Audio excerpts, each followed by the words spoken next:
ହାଡ଼ଭଙ୍ଗା ଶୀତରେ ଥରୁଛି ମୟୂରଭଞ୍ଜ 4 ଡିଗ୍ରୀକୁ ଖସିଲା ପାରଦ ମୟୂରଭଞ୍ଜରେ ହାଡ଼ଭଙ୍ଗା ଶୀତ କୁହୁଡ଼ି ସହ ରହୁଥିବା ରାତ୍ରି ଏବଂ ତୁଷାରେ ଭରିଥିବା ସକାଳ ପୁରା ଜିଲ୍ଲାକୁ କମ୍ପାଇ ଦେଇଛି।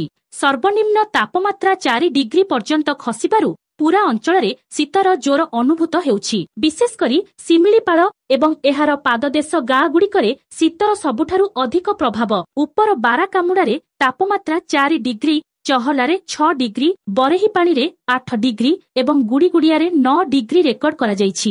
କରଞ୍ଜିଆ ସହ ଜିଲ୍ଲାର ଅନ୍ୟାନ୍ୟ ଅଞ୍ଚଳରେ 11 ଡିଗ୍ରୀ ପର୍ଯ୍ୟନ୍ତ ତାପମାତ୍ରା ଥିବାବେଳେ ଶୀତର ତୀବ୍ରତାରୁ ଲୋକମାନେ ଘରୁ ବାହାରିବାକୁ ଅସୁବିଧା ଅନୁଭବ କରୁଛନ୍ତି। ରାତି ସହିତ ସକାଳେ ମଧ୍ୟ ଲୋକମାନେ ନିଆଁ ଜାଳି ଘଣ୍ଟା ଘଣ୍ଟା ବସି ରହୁଛନ୍ତି। ପଥରେ ଚାଲିବା ଲୋକମାନେ ଚାଦର, ମଫଲର ଏବଂ ବିଭିନ୍ନ ଶୀତ ବସ୍ତ୍ର ପିନ୍ଧି ଯାତାୟତ କରୁଛନ୍ତି। ଶୀତ ଯୋଗୁଁ ବ୍ୟାପକ କୁହୁଡ଼ି ଛାଇ ଯାଇଥିବାରୁ ଯାତାୟାତରେ ମଧ୍ୟ ପ୍ରଭାବ ପଡ଼ିଛି। କଟାକାଟି ଶୀତରେ କମ୍ପୁଥିବା ମୟୂରଭଞ୍ଜର ଏହି ପରିସ୍ଥିତି କେତେଦିନ ଚାଲିବ, ଏଥିପାଇଁ ସମସ୍ତଙ୍କ ନଜର ରହିଛି ପାଗ ସୂଚନା ଉପରେ।